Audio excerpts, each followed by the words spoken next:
Hey everyone, this is Veronica. Thank you for joining me for my daily scent and makeup of the day video. It is 80s week here on my channel. Every day I'm featuring a scent that reminds me of the 80s and some memories that I associate with that scent.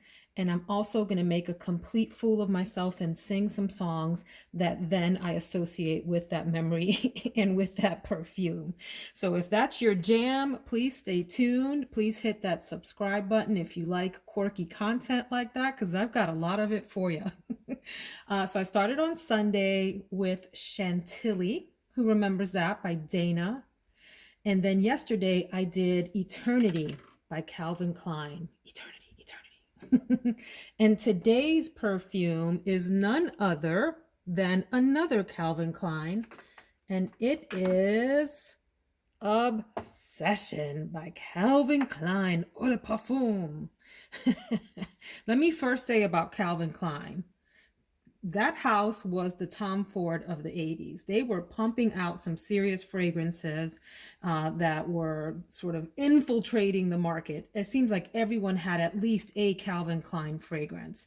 We had a bunch in our house, including this one. And I have to say, I don't like this new bottle. I hate it. Like, what is this egg-shaped concoction?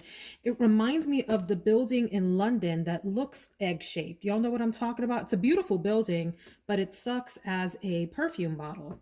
But anyway, that's what we got going on. And I have a picture of the original for you that is on my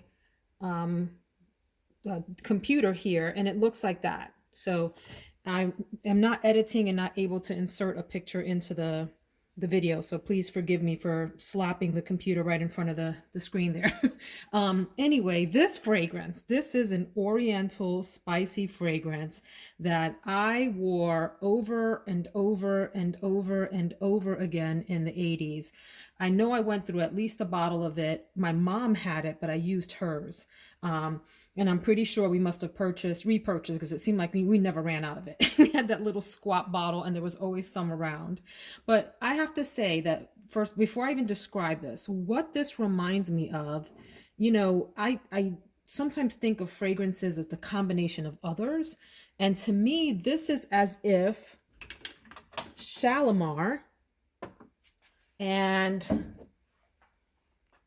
Dior Addict had a very weak baby. I get the opening of Shalimar on Obsession, that like animalic civet sort of scent, and I get Dior Addict in the background as Obsession settles down. So it was as if these two powerhouses had a wimpy baby called Obsession. That doesn't mean that Obsession is bad. I don't mean wimpy in a bad way, but just weaker than the other two. So that's to start off. It has top notes of vanilla, basil, bergamot, mandarin orange, green notes, peach, and lemon.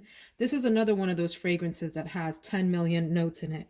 The middle notes are spices, sandalwood, coriander, oak moss, cedar, orange blossom, jasmine, and rose. And the base notes, classic 80s, amber, incense, vanilla, civet, musk, and vetiver. I hate this on the opening. I don't like it. I think it smells really synthetic, weird, too wannabe animalic, since it has that synthetic civet note in it.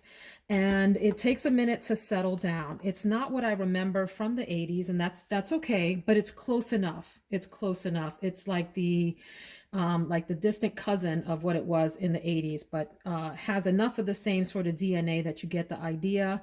This performs much, much better on the dry down for me. It's a lot more tolerable. For me, it feels very spicy, very powdery. Well, not very powdery, somewhat powdery, but definitely spicy.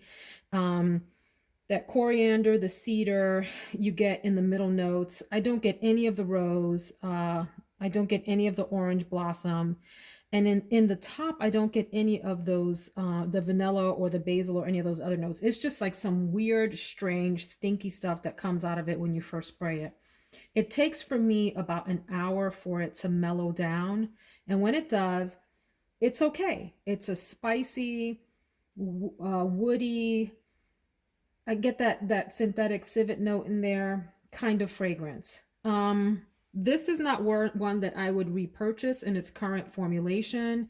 In fact, I will probably struggle to make it through this entire bottle and have to think about ways to mix it with others, which I'll experiment on another day, because that's not what you're here for. You're here for the 80s piece of this.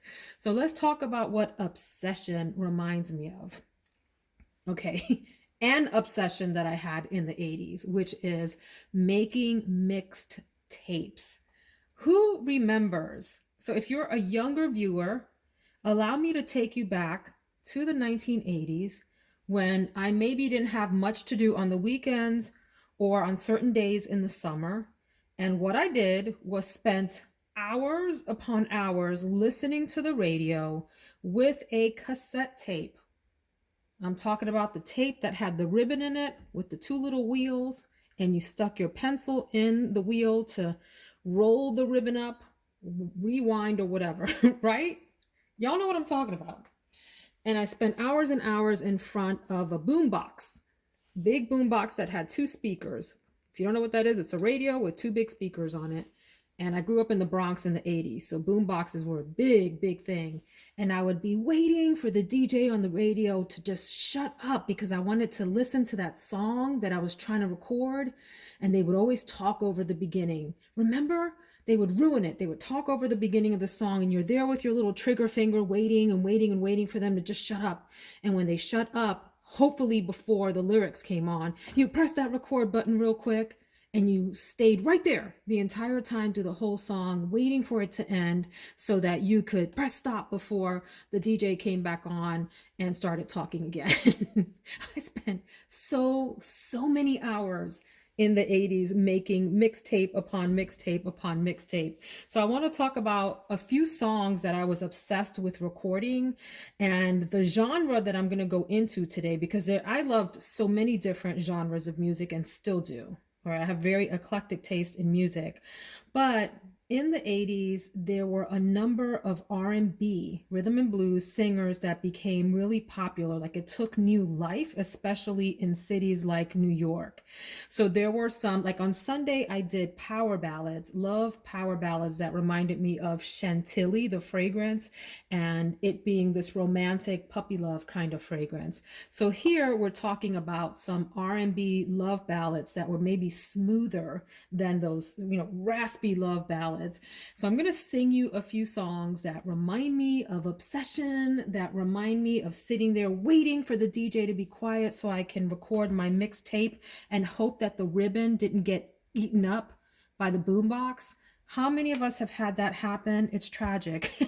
But there were a number of really fantastic R&B artists that emerged in the 80s. Some of them ended up being one-hit wonders, but the songs are beautiful. Now, before I get started, I have to say that a lot of these songs are in octaves that I am not comfortable with. I am not a soprano singer. I am more in the alto range, but I will do my best here for you. And so the first one is called Always and Forever by Heatwave. Always and Forever by Heatwave. So these are like melodic love songs that put your head in the clouds. And I remember trying to figure out all the words, rewinding the tape over and over until I got the words right. So this one goes, always and forever, each moment with you is just like a dream to me that somehow came true. Every day, love me your own special way, melt all my heart away with a smile. Take time to tell me you really care. And it goes on into this. Actually, the singer is an octave lower. I can't get that low for this particular song, so I had to go an octave up to even try to sing it. But it hits some notes that I can't. And if you listen to that song all the way through at the end, the singer really does do this crazy falsetto thing at the very end and goes into these crazy Mariah Carey, shattering windows tones that is something else. But that was just such a great song. Heatwave, Always and Forever.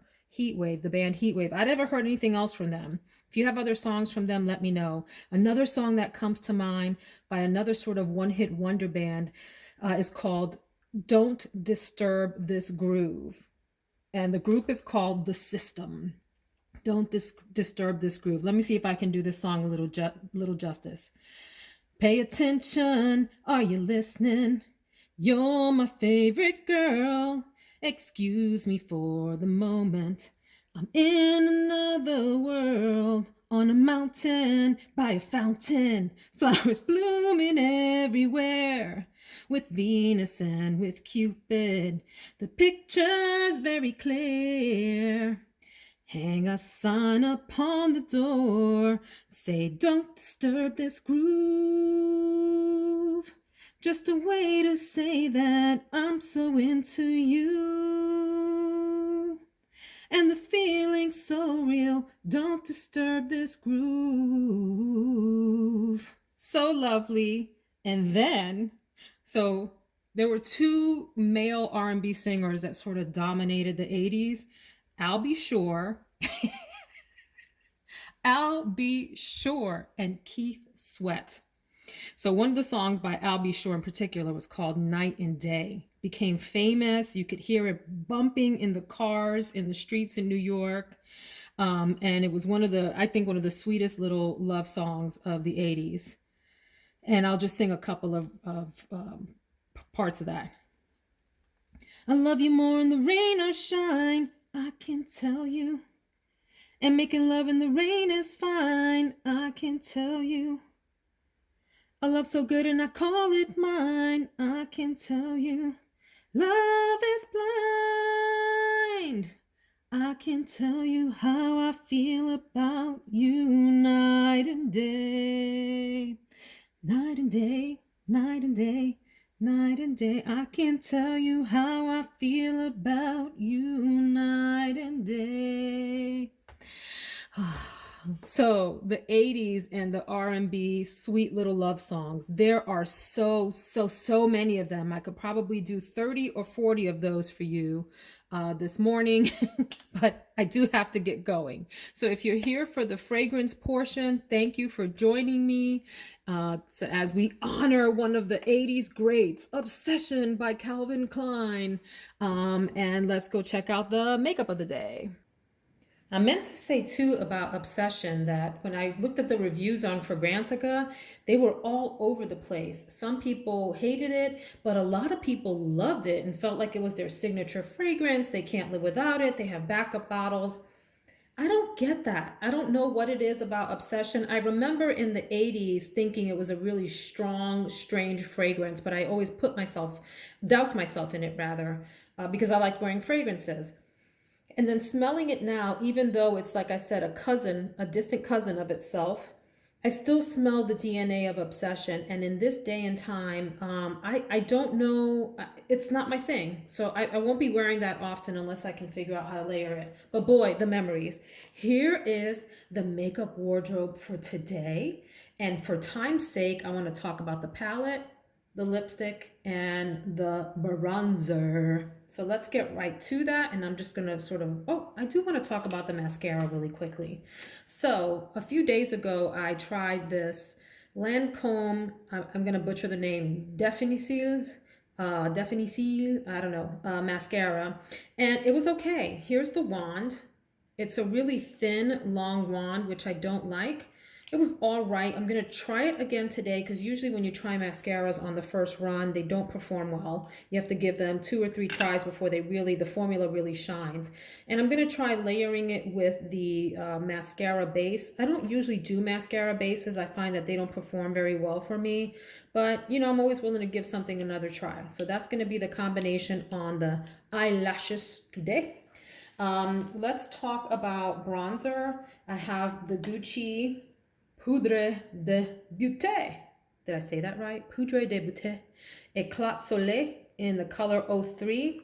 And it looks like that. It's one of the darker colors for Gucci. I really like this packaging. I think it's so cute and so luxe with the Tiffany blue on it.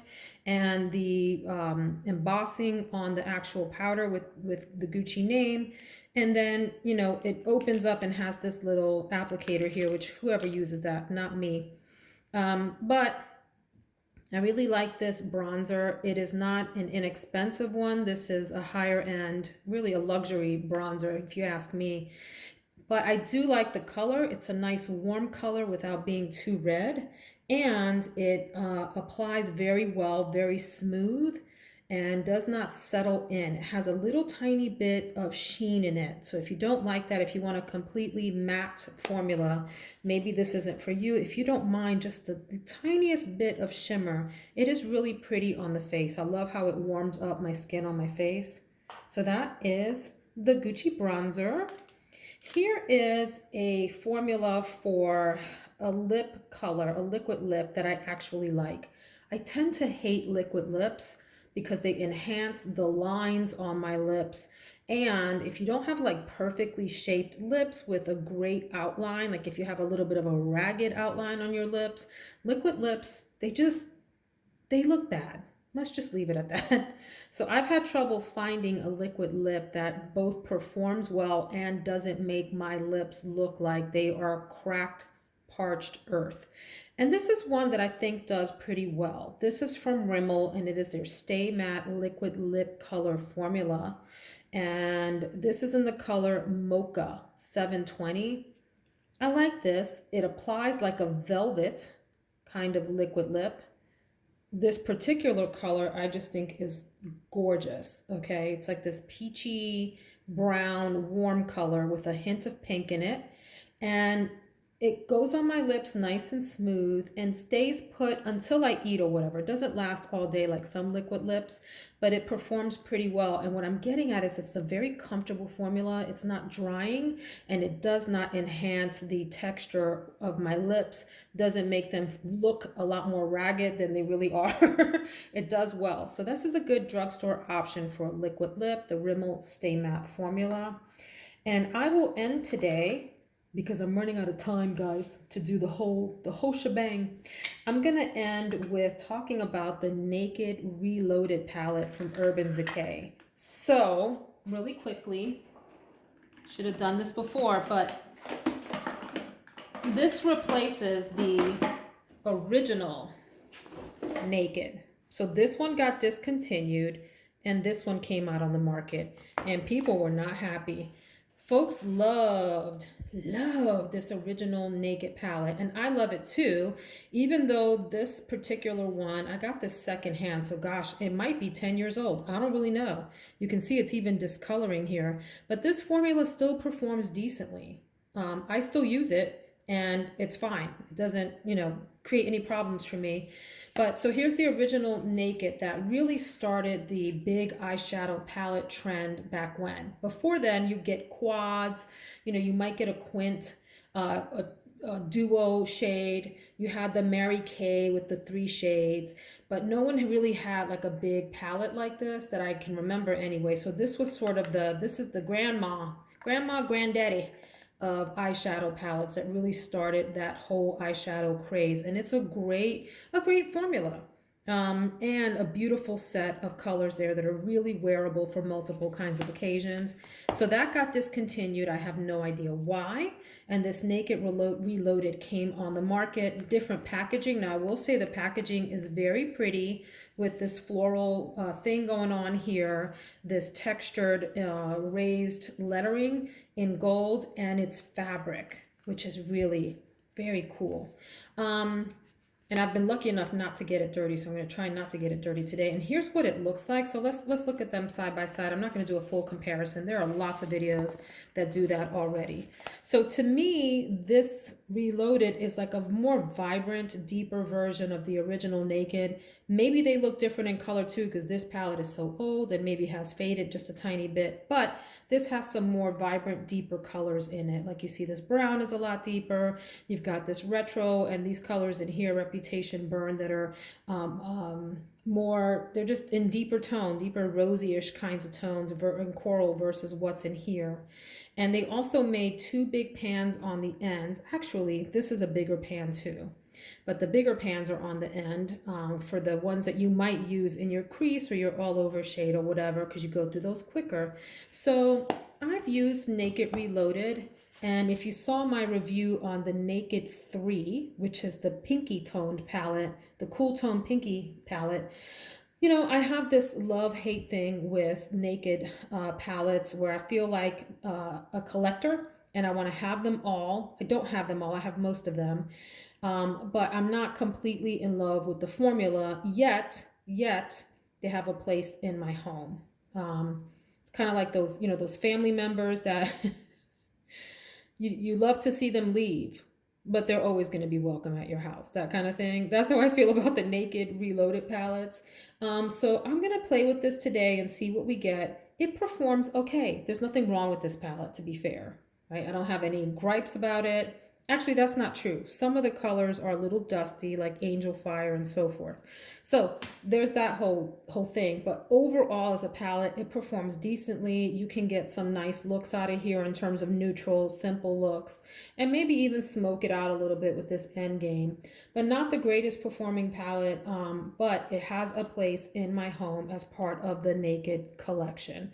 If you would like to see the look that I'm going to create with this, I will have it posted at Veronica Says All on Instagram. Veronica Says All. Please come join me over there and follow your favorite fragrance YouTubers, your favorite makeup YouTubers. It's a great community and everyone's really supportive of each other there. So I hope you enjoyed this video. I have more 80s surprises in store for you guys.